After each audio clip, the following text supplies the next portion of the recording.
Kusuma Kumar garu, KGF Chairman, Congress Working President.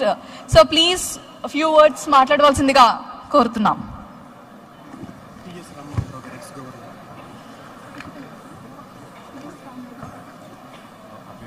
PS Rammohan Rao గారిని stage పైకి సాదరంగా ఆహ్వానిస్తున్నాము. Please sir.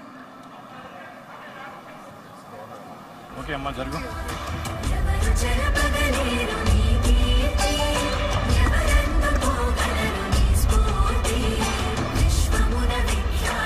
తెలంగాణ రాష్ట్ర ముఖ్యమంత్రి వర్యులు గౌరవనీయులు ఈనాటి మొట్టమొదటి ప్రపంచ కమ్మ మహాసభలకి ప్రారంభించడానికి విచ్చేసిన రేవంత్ రెడ్డి గారికి, మాజీ తమిళనాడు గవర్నర్ రామ్మోహన్ రావు గారికి, పెద్దలు గౌరవనీయులు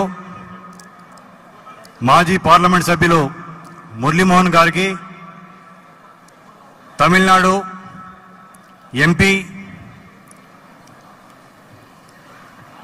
కళానిధి గారికి, ఇక్కడ మా యొక్క ఆహ్వానాన్ని మన్నించి వచ్చిన తానా ప్రెసిడెంట్ నిరంజన్ సింగవరపు గారికి, కెనడా నుంచి వచ్చిన సూరపనేని లక్ష్మీనారాయణ గారికి, మాజీ మంత్రివర్యులు కర్ణాటక రాష్ట్రం నుంచి మా యొక్క ఆహ్వానాన్ని మన్నించి వచ్చిన కట్టా సుబ్రహ్మణ్యం నాయుడు గారికి, చెల్లా రాజేంద్ర ప్రసాద్ గారికి,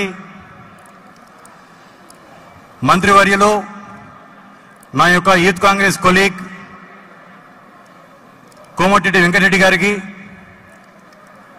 పెద్దలు రాష్ట్ర రెవెన్యూ శాఖ మంత్రి శ్రీనివాసరెడ్డి గారికి, మా యొక్క ఆత్ముడు వేం నరేందర్ రెడ్డి గారికి, పెద్దలు మాజీ హోంశాఖ మంత్రులు వసంత నాగేశ్వరరావు గారికి, పెద్దలు గౌరవనీయులు మాజీ పార్లమెంట్ సభ్యులు వడ్డే శోభనేశ్వరరావు గారికి,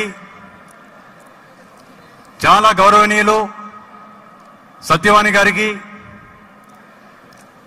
మా యొక్క శ్రేయోభిలాషి ఆంధ్రప్రదేశ్ రాష్ట్ర ప్రభుత్వం తరపున ఇక్కడికి విచ్చేసిన ముఖ్య అతిథిగా విచ్చేసిన ఎమ్మెల్యే ఎరపతినేని శ్రీనివాస్ గారికి,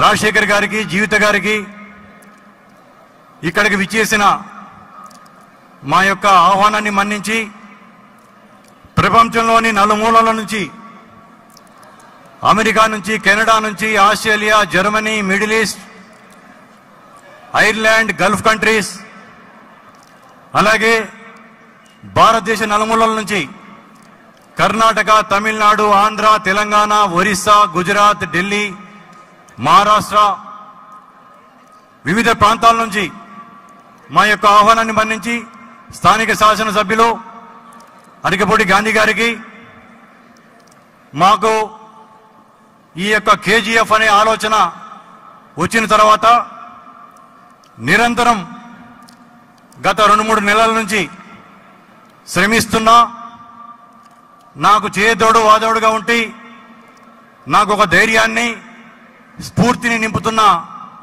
మా యొక్క సహచరులు కేఎంకే కోనేరు మురళీకృష్ణ గారు, బత్తిన శ్రీనివాస్ గారు, అన్నే సత్యనారాయణ గారు, విద్యాసాగర్ గారు, భానుప్రసాద్ గారు, పరుచూరి మురళి గారు, శ్రీనివాసరావు గారు, ఇంకా సుబ్బారావు గారు, శౌరి గారు, నాని గారు, అందరికీ మౌలి గారు, రాఘవేంద్రరావు గారు, ఆంధ్ర డెలిగేషన్ తీసుకొని ఒక్కొక్కళ్ళకి ఒక్కొక్క రాష్ట్ర బాధ్యతలు తీసుకొని ఒక డెలిగేషన్ ఆంధ్రాకి వెళ్ళి అక్కడున్న ప్రముఖుల్ని, అక్కడున్న కమ్మ సంఘాల యొక్క ప్రతినిధుల్ని ఆహ్వానించడం జరిగింది. అలాగే ఒక డెలిగేషన్ కర్ణాటక, ఒక డెలిగేషన్ తమిళనాడు, ఒక డెలిగేషన్ తెలంగాణలో, ఒక డెలిగేషన్ వేరే అన్ని రాష్ట్రాల్లో. జై తాల్లూరి గారు మాకు ఈ వెబ్సైట్ ఎంకరేజ్ చేసి వెబ్సైట్ తయారు చేసిన కాడ నుంచి అమెరికా నుంచి ఇంత పెద్ద ఎత్తున ప్రతినిధులు రావడానికి నిరంతరం సహకరించిన ఫార్మర్ తానా ప్రెసిడెంట్ జై గారికి, ఫార్మర్ తానా ప్రెసిడెంట్ చాలా వైబ్రెంట్గా ఉంటాడు, అందరితో కలివిడిగా ఉంటాడు సోదరుడు సతీష్ వేమన గారికి, మన యొక్క స్పోర్ట్స్ పర్సనాలిటీ పద్మవిభూషణ్ పుల్లెల గోపిచంద్ గారికి, మరి యొక్క ఇంటర్నేషనల్ క్రికెటర్ ఎంఎస్కే ప్రసాద్ గారికి, విచ్చేసిన మిగతా సభ్యులందరికీ కూడా, ఖమ్మం పార్లమెంట్ సభ్యులు రఘు గారికి, ఇక్కడ విచ్చేసిన అందరికీ మరి ఒకసారి ధన్యవాదాలు తెలుపుతూ ఆహ్వానం పలుకుతా ఉన్నాను. ఈ సందర్భంగా ఒక విషయం చెప్పాలి. రేవంత్ రెడ్డి గారికి నాకు ఉన్న, చాలా మందికి తెలుసు, మా ఇద్దరికి ఉన్న అనుబంధం సంబంధం. మేమిద్దరం 89, 92లో ఏవీ కాలేజీలో క్లాస్మేట్స్ మీ, బెంచ్ మేట్స్ మీ, తర్వాత ఇద్దరం కొలీగ్స్ మీ పార్టీలో, ఇప్పుడు నైబర్స్ మీ కూడా. మరి ఇంకొక పోలిక ఉంది మాకు ఆయనకి, మా ఇద్దరి కూడా స్వయంవరాలు, మా ఇద్దరి అల్లుళ్ళు కూడా తూర్పుగోదావరి జిల్లా నుంచి వచ్చారు. ముఖ్యంగా ఈ రోజుల్లో ప్రపంచం అనేది ఒక గ్రామం కింద మారిపోయిన సందర్భంలో మిగతా సామాజిక వర్గాల కంటే కూడా ఎక్కువగా మన యొక్క కమ్మ సామాజిక వర్గం ప్రపంచవ్యాప్తంగా విస్తరించింది. అటువంటి సామాజిక వర్గాన్ని ఒక గ్లోబల్ ప్లాట్ఫామ్, ఒక ప్రపంచ వేదిక అనేది అవసరమని భావించి ఈ యొక్క కమ్మ గ్లోబల్ ఫెడరేషన్ అనేది ఈ యొక్క సంస్థని రిజిస్టర్ చేసి స్థాపించడం జరిగింది. అనుకోకుండా కమ్మ గ్లోబల్ ఫెడరేషన్ అని అనుకుంటే ఒక వైబ్రెంట్, అత్యంత పాపులర్ అయిన కోలార్ గోల్డ్ ఫీల్డ్ లాంటి ఆ యొక్క ప్రతిష్టాత్మకమైన పేరు రావటం వల్ల కూడా ఇది తొందరగా పాపులర్ కావడం జరిగింది. కమ్మవారు అంటే కూడా గోల్డ్ లాంటి వాళ్ళే, బంగారం లాంటి వాళ్ళే, కాబట్టి ఈ పేరు ఆ కేజీఎఫ్ పేరుకి అతికినట్టు సరిపోతా ఉంది. మన యొక్క పూర్వీకుల వారసత్వాన్ని నిలబెట్టడానికి, ఐక్యతను పెంపొందించుకోవడానికి, కలిసి యొక్క సుసంపన్నమైన భవిష్యత్తును ఏర్పాటు చేసుకోవడానికి ఈ యొక్క కమ్మ ప్రపంచ సదస్సులు కారణమవుతా ఉన్నాయి. దీంట్లో ఒక పద్యంతో నా యొక్క మిగతా స్పీచ్ని స్టార్ట్ చేస్తాను. ఇందుగలడు ఎందు లేడని సందేహం వలదు, ఎందెందు వెతికినా అందందే కలవాడు మన యొక్క కమ్మవారు. ముఖ్యంగా మన వారు ఎంత దార్శనికులు, ఎంత ముందు చూపు ఉన్నవాళ్ళు అనే దానికి ఒక చిన్న ఎగ్జాంపుల్ చెప్పాలి. 113 సంవత్సరాల క్రితం కృష్ణా జిల్లా కౌతవరం అనే గ్రామంలో మొట్టమొదటి కమ్మ మహాజన సభ ఏర్పాటు చేసుకోవడం జరిగింది. అంటే ఎంత దార్శనికులు అని చెప్పడానికి ఒక చిన్న ఎగ్జాంపుల్ చాలు. ఆ రోజు వాళ్ళు కొన్ని తీర్మానాలు చేసుకోవడం జరిగింది. ఆ తీర్మానం ఏంటంటే 25 కోట్ల మంది భారతీయుల్ని 2.5 కోట్ల మంది ఆంగ్లేయులు ఎక్కువ కాలం పరిపాలించలేరు. ఆంగ్లేయులు రేపు కాకపోతే ఒక 5 ఏళ్లకో 10 ఏళ్లకో భారతదేశానికి స్వాతంత్రం ఇచ్చి వెళ్ళిపోక తప్పదు. ఎప్పుడైతే వాళ్ళు భారతదేశం నుంచి వెళ్ళిపోతారో మనకు ఒక శూన్యం ఏర్పడుతుంది, అన్ని రంగాల్లో అవకాశాలు ఏర్పడతాయని చెప్పేసి భావించి 1911లో మన పూర్వీకులు, మన పెద్దలు కమ్మజన మహాసభ అని ఒకటి ఏర్పాటు చేసుకొని దానిలో భాగంగా విద్యాలయాలు స్థాపించి విద్యార్థులకి వసతి గృహాలు స్థాపించడం జరిగింది. ఆ రోజు వారు వేసిన బీజమే ప్రపంచవ్యాప్తంగా మన వాళ్ళు ఇంత ఫ్లరిష్ అయిపోయి ప్రపంచవ్యాప్తంగా ఇంత విస్తరించడానికి కారణం అని చెప్పేసి సగర్వంగా మనం చెప్పుకోవచ్చు. వందల సంవత్సరాలుగా మన యొక్క కమ్మవారు సమాజానికి ఏం చేశారు అనేది అందరికీ తెలుసు. కానీ నిష్కారణంగా మన మీద ఈర్ష్యా దేశాలు పెంచడానికి కొందరు కారణమయ్యారు. ఆ పక్క రాష్ట్రంలో ఒక నెల రోజుల క్రితం దాకా, తెలంగాణ రాష్ట్రంలో ఒక 7 నెలల క్రితం దాకా పక్క రాష్ట్రంలోనేమో ప్రత్యక్ష దాడులు జరిగినాయి మన మీద, తెలంగాణ రాష్ట్రంలో పరోక్ష దాడులు జరిగినాయి. ఇటువంటి సందర్భంలో మనకు ఐక్యమత్యం అనేది అవసరం. కమ్మవారు ప్రపంచానికి ఏం మేలు చేశారు, ఈ యొక్క సభల ఉద్దేశం కూడా అన్నిట్లో మనమే గొప్పవాళ్ళము, మేమే గొప్పవాళ్ళమని అనటం కాదు. సమాజానికి కమ్మవారు ఏమి చేశారని చెప్పుకుంటూ, సమాజంలో చాలా మంది నేను పత్రికా సమావేశాల్లో పెడితే అన్నిట్లో మీరే ఉన్నారు కదా, ఇంకేం ఆశించి మీరు యొక్క ప్రపంచ సదస్సులు పెడుతున్నారు అని చెప్పేసి అనటం జరిగింది. వారికి నేను ఇచ్చిన సమాధానం ఒకటే, మీకు కనిపిస్తున్న ఉన్నత స్థానంలో ఉన్న వాళ్ళు ఒక 4-5% మంది, దిగువ మధ్య తరగతి దారిద్ర్య రేఖన్న దిగువన ఉన్న వాళ్ళు కూడా మా వారు లక్షల మంది ఉన్నారు. ప్రపంచంలో మనతో మనం పోల్చుకోవాలనుకుంటే జ్యూస్తో పోల్చుకోవచ్చు. జ్యూస్ యొక్క కష్టపడే తత్వం, జ్యూస్ యొక్క అభివృద్ధిలోకి రావడానికి నిరంతరం కష్టపడే తత్వం మనకు కూడా ఉంది. మనం అన్నదాతులం, మట్టిని నమ్ముకున్నాం, భూమిని నమ్ముకున్నాం, కష్టపడ్డాం, వ్యవసాయం చేశాం, ఆ తర్వాత వివిధ రంగాల్లో వ్యాపించాం.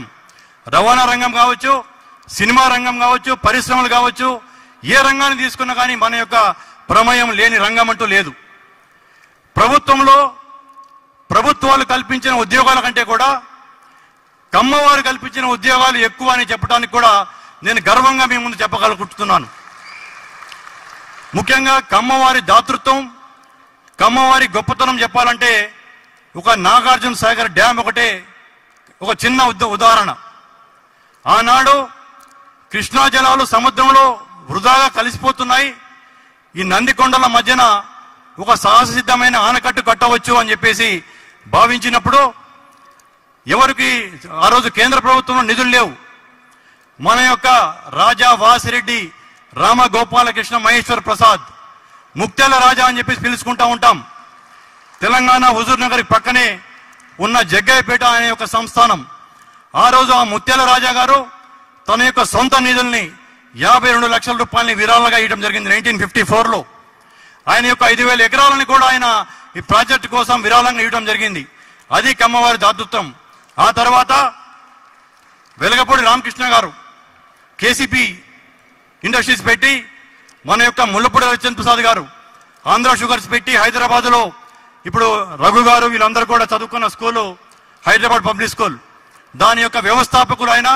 అట్లా పబ్లిక్ స్కూల్ పెట్టి ఆయన నిన్నగాక మొన్న మన నుంచి దూరం అయిపోయిన స్వర్గీయ రామోజీరావు గారు ఎన్ని వేల మందికి, లక్షల మందికి ఉపాధి కల్పిస్తున్నారు. దాంట్లో మన వారి శాతము 2-3-5% కంటే ఉండదు. అంటే సమాజానికి మనం ఏం చేస్తున్నాం అని చెప్పడంలో భాగంగా ఇవన్నీ చెప్పడం జరుగుతూ ఉంది. ఈ యొక్క సమావేశాల తర్వాత ప్రపంచంలో ఉన్న కమ్మవారందరినీ కలుసుకోవడం జరుగుతుంది. ఒక తీర్మానంలో భాగంగా 2030 వరకు, అంటే రాబోయే 5.5 సంవత్సరాల్లో ప్రపంచంలో కమ్మవారి జనాభా 2,10,00,000 మంది. అంటే సరాసరి భారత జనాభాలో 1.5% కమ్మవారి జనాభా ఉంటుంది. వీరి అందరి యొక్క సమగ్ర సమాచారాన్ని ఈ యొక్క కేజీఎఫ్ సేకరిస్తూ ఉంటుంది. సేకరించి దాంట్లో ఎవరికైతే అవసరాలు ఉంటాయో వారందరికీ నిరంతరం సేవగా ఉంటూ బడుగు బలహీన వర్గాలుగా ఉన్న, వెనుకబడి ఉన్న వారందరినీ పైకి తీసుకొస్తూ మన సమాజంతో పాటు ఇతర వర్గాలకు కూడా మేలు చేయడానికే ఈ కేజీఎఫ్ తోడ్పడుతుందని చెప్పేసి సగర్వంగా మీ అందరి ముందు చెప్తా ఉన్నాను.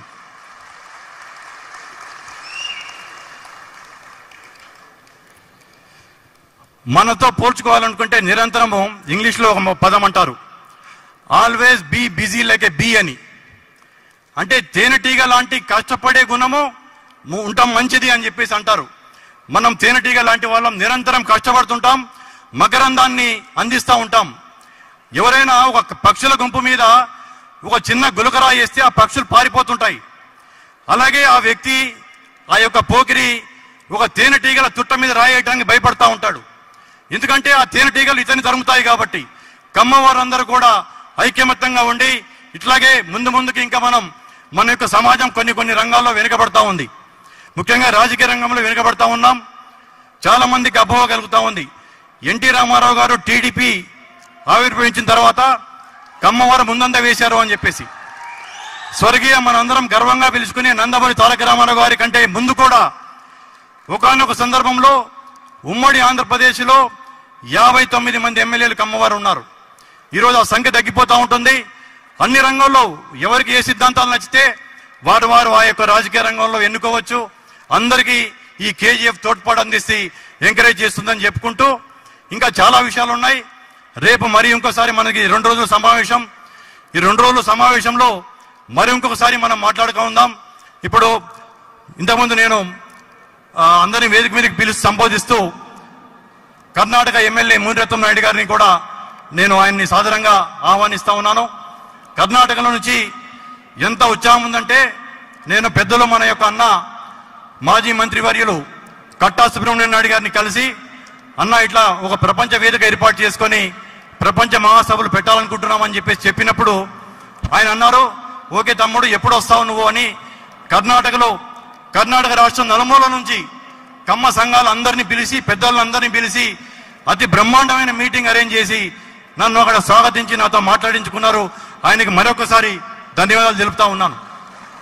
అంటే దాతృత్వం మన యొక్క రక్తంలో ఉంది, కష్టపడే తత్వం మన యొక్క రక్తంలో ఉంది.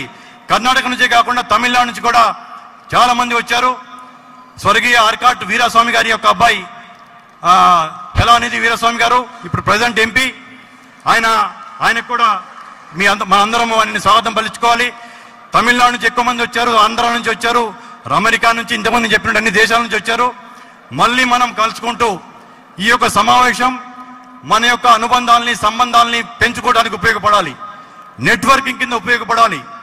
ఈరోజు మధ్యాహ్నం 3 గంటలకి తెలంగాణ రాష్ట్ర ఐటీ యొక్క పరిశ్రమ శాఖ మంత్రిని మనం పెట్టుబడుల సెషన్లో ఇక్కడ ఆయన్ని ప్రసంగించడానికి తెలంగాణ ప్రభుత్వం తరపున వారి యొక్క సందేశనీయం అని చెప్పేసి మనం ఆహ్వానించుకోవడం జరిగింది.